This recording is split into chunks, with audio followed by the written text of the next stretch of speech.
15 वर्ष हे जग एका डोळ्याने पाहिलेलं होतं. की मला 10वीला 71.80% मार्क्स मिळाले. रेकॉर्डिंग करून घ्यायचं आणि तेच सारखं सारखं ऐकायचं. पहिल्याच अटेम्प्ट मध्ये सेट परीक्षा मी क्वालिफाय झालो. मी पीएचडीच्या एंट्रन्सला अप्लाय केलं आणि पहिल्या एंट्रन्सच्या पहिल्या प्रयत्नामध्येच मी एंट्रन्स ही एकदम चांगल्या मार्काने क्वालिफाय झालो. नमस्कार, मी गणेश देशमुख. आज आपल्यासोबत एक अशी व्यक्ती आली की ती दोन्ही डोळ्यांना अंध आहे, तरी पण त्या व्यक्तीने सीट नीट परीक्षा ही क्रॅक केलेली आहे. आज आपण यांच्या संघर्षाविषयी काही माहिती पाहणार आहोत. नमस्कार. नमस्कार. आपला थोडक्यात परिचय द्या. मी अतुल शहाजी देशमुख. मी ईश्वर वटार या गावी राहतो आणि सोलापूर जिल्ह्यातील पंढरपूर तालुक्यात असलेलं हे माझं गाव आहे. आणि प्रामुख्याने जर बोलायचं झालं तर प्रामुख्याने इयत्ता 9वीत असताना माझे डोळे गेले आणि माझी दृष्टी गेली आणि विशेष करून तेथून पुढे पुन्हा शैक्षणिक टप्पा पुढे सुरूच ठेवला आणि आता मी पीएचडी पर्यंत येऊन पोहोचलेलो आहे. आपली दृष्टी गेली केव्हा व कशी गेली दृष्टी आपली? जर बोलायचं झालं तर जन्मताच मी एका डोळ्याने अंध होतो. म्हणजे एका डोळ्याने मी जन्मताच पाहू शकत नव्हतो आणि त्यापासून पुढे हळूहळू माझं जीवन सुरू झालं. आणि इयत्ता 9वीत आल्यावर जेव्हा मला ताप आला, तापामध्ये मेंदूत पाणी झाल्यामुळे मेंदू असं कोमात गेलो मी. आणि कोमात गेल्यानंतर जेव्हा डॉक्टरांनी मेंदूचं ऑपरेशन केलं त्यावेळेस माझ्या दुसऱ्याही डोळ्याची दृष्टी गेली आणि तेव्हापासून मी 2010 पासून दोन्ही डोळ्याने मी पूर्णपणे दृष्टीहीन झालो. दृष्टी गेलेली असताना आपण त्याच्यावर कशी मात केली? जर विचार करायचा झाला तर एका डोळ्याने मी 2010 पर्यंत म्हणजे जवळजवळ वयाची 15 वर्ष हे जग एका डोळ्याने पाहिलेलं होतं. आणि जेव्हा मी एका डोळ्याने पाहत होतो आणि दोन्ही पण डोळ्यांची दृष्टी गेली तेव्हा माझ्या मनावरती खूप मोठा आघात झाला. पण जर आपण आताच खचून गेलो, आपण आपल्या पाठीमागे आई वडिलांचा सांभाळ करण्यासाठी आपल्याला कोण भाऊ नाहीये, या सर्व प्रश्नांची किंवा ह्या सर्व गोष्टींची जाणीव मला होती. त्यामुळे मी विचार केला. एक 2-3 महिने खूपच वीक म्हणजे असं जेव्हा दृष्टी गेली त्यावेळेस खूप खचून गेलो होतो. पण पुन्हा विचार केला जर आपण खचून गेलो तर पाठीमागे पाहणारं कोण नाहीये. त्यामुळे मी विचार केला आणि ह्या दृष्टी नाहीये पण या आलेल्या समस्येवर मात करायची असा पूर्णपणे खंबीर निश्चय केला. आणि 2 वर्ष मी केवळ आणि केवळ चालावं बोलावं कसं ह्या सर्व गोष्टी काही घरी बसूनच शिकून घेतल्या. आणि तेथपासून पुन्हा अजून एकदा मी नव्यानं माझ्या गल्लीतली जी काही मुलं होती जी 5वी 6वी 7वीला शाळेला जाणारी त्यांच्यासोबत पुन्हा नव्यानं 10वीला ऍडमिशन घेतलं आणि तेथपासूनची माझी शैक्षणिक वाटचाल ही तेव्हापासून सुरू झाली. म्हणजे परत नंतर अनेक दृष्टी गेलेली असताना ही परत शिक्षण चालू केलं? हो, कारण शिक्षण हे सुरू करावंच लागलं. कारण कोणत्याही गोष्टीवर ना शिक्षण हा तरुणोपाय आहे. कारण कोणताच व्यक्ती असा नाहीये की जो व्यक्ती पूर्णपणे डिस्ट्रॉय झालाय आणि त्याच्यावरती तो सोल्युशन शोधू शकत नाहीये. कारण प्रत्येक गोष्टीवर शिक्षण हाच तरुणोपाय आहे याची जाणीव मला होती. आणि त्याचमुळे मी 10वीला ऍडमिशन घेतलं. जसं की मला 10वीला 71.80% मार्क्स मिळाले. पुन्हा 10वी झाल्यानंतर मी 11वीला ऍडमिशन मिळवलं. 11वी 12वी पण आर्ट्स मधून केली आणि 12वीला 74.46% गुण मिळवून कला शाखेत मी प्रथम क्रमांक मिळवलेला होता. आता शिक्षण घेत असताना आपण अंध आहे म्हणल्यानंतर काहीतरी समस्या पुढे आल्या असणार ना? कोणकोणत्या समस्या पुढे आल्या आपल्याला? तुमचा प्रश्न बरोबरच आहे. कारण अंध होतो म्हणल्यानंतर मला वाटतं की माझ्या पंचकृषीमध्ये कोणी अंध नव्हतं. त्यामुळे मी वाटचाल कशी करावी, मी अभ्यास कसा करावा अशा कोणत्याच प्रश्नांचं उत्तर माझ्याजवळ नव्हतं. त्यामुळे एक नवीनच मार्ग किंवा त्या प्रश्नावरती उपाय हा मला स्वतःला शोधून काढायचा होता. त्यामुळे मी काय करायचो, कारण आता अंध आहे, आपल्याला दिसत नाहीये म्हटल्यानंतर वर्गात जे शिक्षक शिकवतात ना ते खूप काळजीपूर्वक ऐकायचं आणि तेच ऐकलेलं आहे ना ते पुन्हा घरी येऊन गावात यायचं. घरी आल्यानंतर 1 2 3 4 मुलं किंवा मुली किंवा आपल्या शेजारच्या काकू असतील किंवा कोणी अजून दुसरं कोणी असेल तर त्यांच्याकडून त्यांना गोड बोलून त्यांच्याकडून ते सर्व काही वाचून घ्यायचं. आणि हे सर्व वाचून घेतल्यानंतर ते पूर्णपणे मोबाईलमध्ये पण काही अंशी रेकॉर्डिंग करून घ्यायचं आणि तेच सारखं सारखं ऐकायचं आणि त्याच्यावरच आपण ऐकून ऐकून ते लक्षात ठेवायचं आणि ते असं लक्षात ठेवायचं की ते आपण पुन्हा कधीच विसरलो नाही पाहिजे. अशा पद्धतीने मी त्याच वेळेस असा मनात निश्चय केला की आपल्याला आता जे काही करायचंय ना ते पूर्णपणे आणि एकदम चांगल्या पद्धतीनं करायचंय. त्यामुळे माझं मन हे खूपच खंबीर असं बनत गेलं. पण ती तुम्ही रेकॉर्डिंग जे ऐकत होता ती असं परीक्षेच्या टाइमला लक्षात येत होतं का ती ऐकलेलं? हो, अर्थातच. कारण इतरत्र मला दुसरं काही म्हणजे काम वगैरे काही नसायचं. कारण मी काम जास्त म्हणजे आता पूर्णपणे 100% अंध आहे, दृष्टीहीन आहे म्हणल्यानंतर मी काम वगैरे काही करू शकत नसायचो. त्यामुळे मी घरी बसून फक्त एकच गोष्ट ठरवली की आपल्याला शिक्षणातून आपलं स्वतःचं एक काहीतरी वेगळं करायचंय, वेगळं काहीतरी करून दाखवायचंय समाजाला. ही फक्त एक मनाशी एक खूणगाठ बांधली आणि त्यानुसार मी वाटचाल करायला लागलो. त्यामुळे आता मला 10वी पासून आणि आधीच पण जेव्हा दृष्टी होती तेव्हाच पण पहिलीपासूनच ते आतापर्यंतच ना सर्व काही एक एक बारीक बारीक गोष्टी आहेत ना त्या सर्व अतिशय स्पष्टपणे मला आठवतात.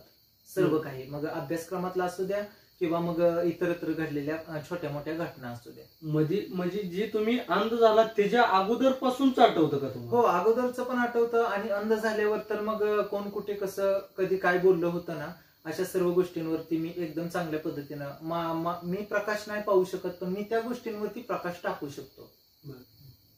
12वी पर्यंत शिक्षण झालं तिथपर्यंत झालं पण तुम्ही परत सेटनेट परीक्षा क्वालिफाय झाला. ती कसं काय केलं ती सगळं?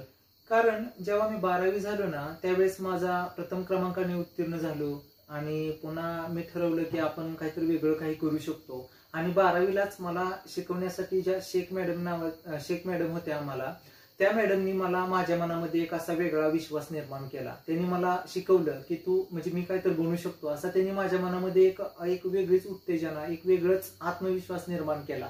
आणि त्या आत्मविश्वासाच्या बळावर किंवा त्या त्यांनी सांगितलेल्या विचारांच्या बळावर मीही ठरवलं की आपणही काहीतरी MPSC किंवा UPSC किंवा हे स्टाफ सिलेक्शन कमिशन अशा काही परीक्षा देऊ शकतो. पण मी ज्यावेळेस तिथं गेलो ना त्यावेळेस मी त्या शिक्षकांचं आणखी बारकाईनं अवलोकन करू लागलो आणि पुन्हा त्या सर्व गोष्टींमधून मला एक गोष्ट जाणवली की आपणही एका विषयावरती प्रावीण्य मिळवू शकतो, त्याच्यावरती प्रभुत्व निर्माण करू शकतो आणि त्या प्रभुत्वाच्या त्या प्रावीण्याच्या जोरावर आपणही एक प्राध्यापक बनू शकतो. आणि माझ्या मनामध्ये तीच गोष्ट एक ठामपणे माझ्या मनात अशी खच्चून भरली की आपणही काहीतरी बनावं.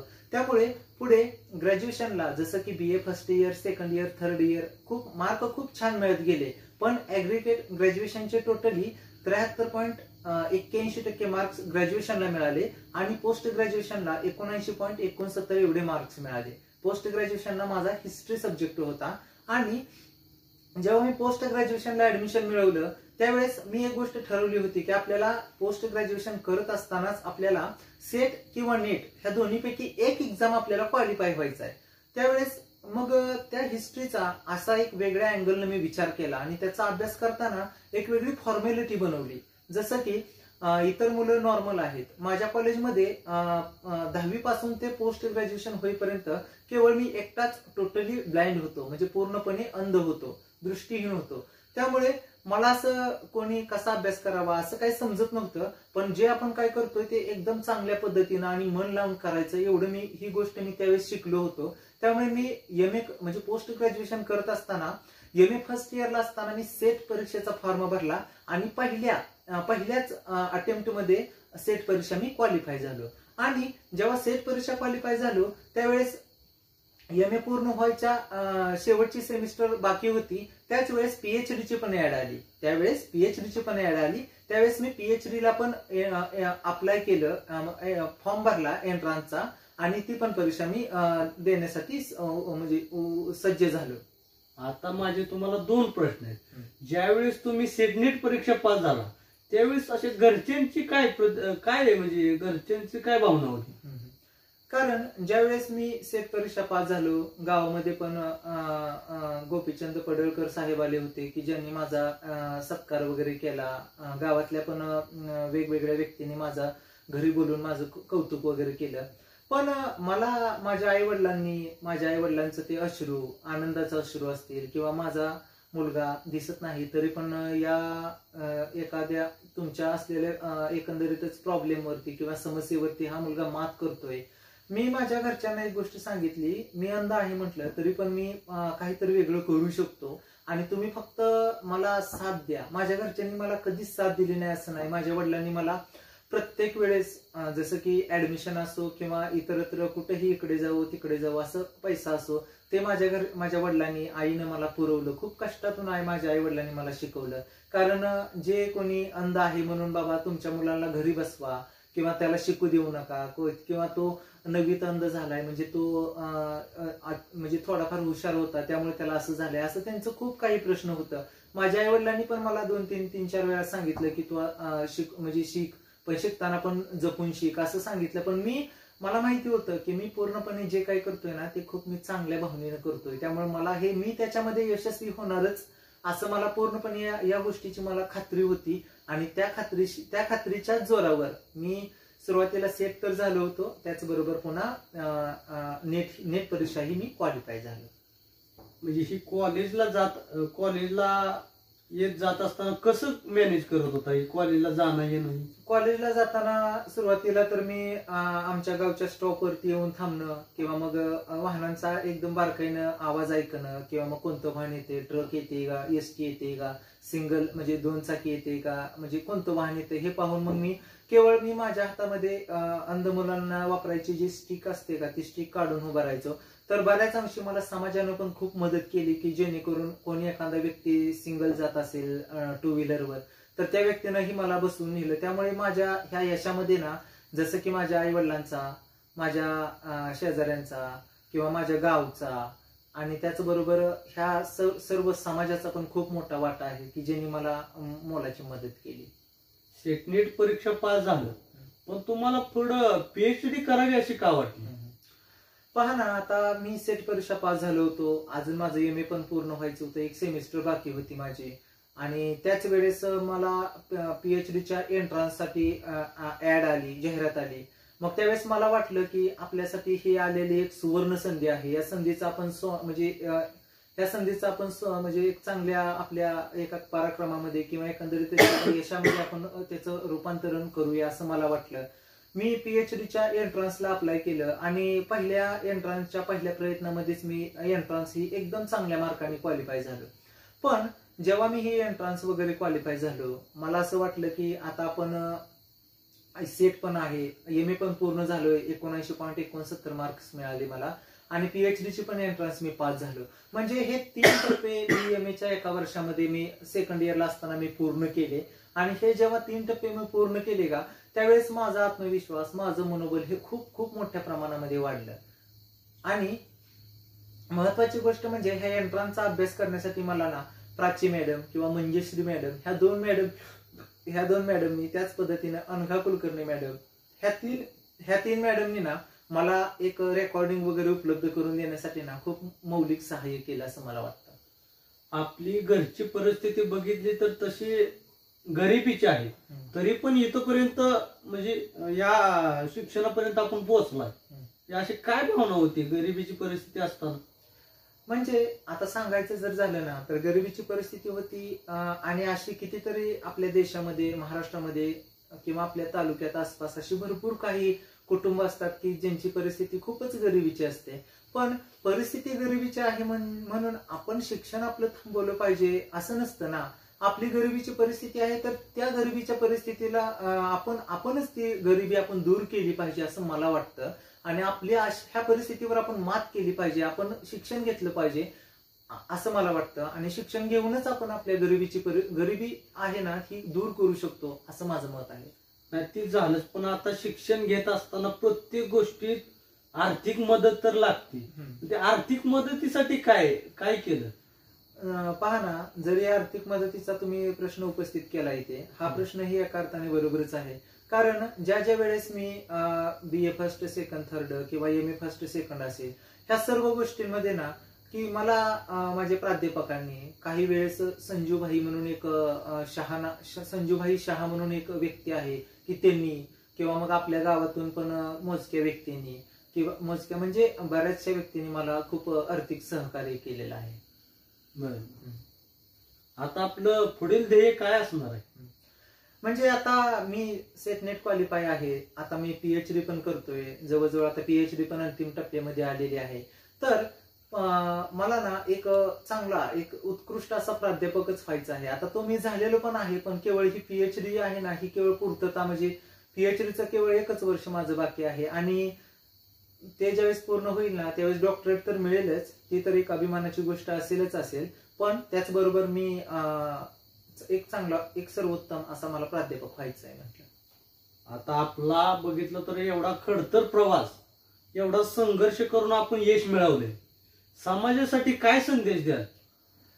समाजाबद्दल जर सांगायचं झालं ना, की फक्त समाजाला मी एकच सल्ला देऊ इच्छितो की एक व्यक्ती आहे किंवा एक दिव्यांग असू देत किंवा कोणीही असू देत, फक्त त्याला म्हणजे कोणत्या व्यक्तीला असं कधी कमी नाही समजलं पाहिजे किंवा हा व्यक्ती काय करू शकतो, किंवा स्वतःबद्दल पण एखाद्या व्यक्तीनं की मी काय करू शकतो किंवा मला असं काय करता येऊ शकतं का, हे असं काही नसतं. मी समाजाला हा एकच केवळ सल्ला देऊ इच्छितो की मी माझ्या म्हणजे प्रयत्नातून किंवा माझ्या ह्या स्वतःच्या अनुभवातून हे मी सिद्ध करून दाखवले की ह्या जीवनामध्ये किंवा ह्या सृष्टीमध्ये किंवा ह्या आपल्या एकंदरीतच संपूर्ण समाजामध्ये जो पण कोणी जन्माला येतो का, तो व्यक्ती कधीच अयशस्वी ठरत नसतो. फक्त त्याचं मन आहे ना, ते मन, त्या मनामध्ये एक विचार यावा लागतो आणि त्याची करायची जी उमेद आहे ना, ती उमेद जागृत व्हावी लागते. अशा पद्धतीने जर तो व्यक्ती विचार करेल ना, तर तो व्यक्ती माझ्या मते कधीच अयशस्वी ठरणार नाही. आणि मी समाजाला केवळ एकच सल्ला देईन की तुम्ही स्वतःला कधी कमी समजू नका आणि कोणालाच कधी कमी समजू नका, कारण त्या व्यक्तीमध्ये पण असे खूप स्पॉट असतात की त्या स्पॉटमुळे तो व्यक्ती ही अतिशय एक अलौकिक त्याचं व्यक्तिमत्व आहे ना, तो अख्ख्या समाजाला तो दाखवून देऊ शकतो. हे होते अतुल देशमुख, दोन्ही डोळ्याने अंध तरीही संघर्षातून यश मिळवणे यांचं ध्येय होतं. धन्यवाद. आपण वेळात वेळ काढून आम्हाला आमच्याशी बोलल्याबद्दल आपले धन्यवाद. हो, धन्यवाद.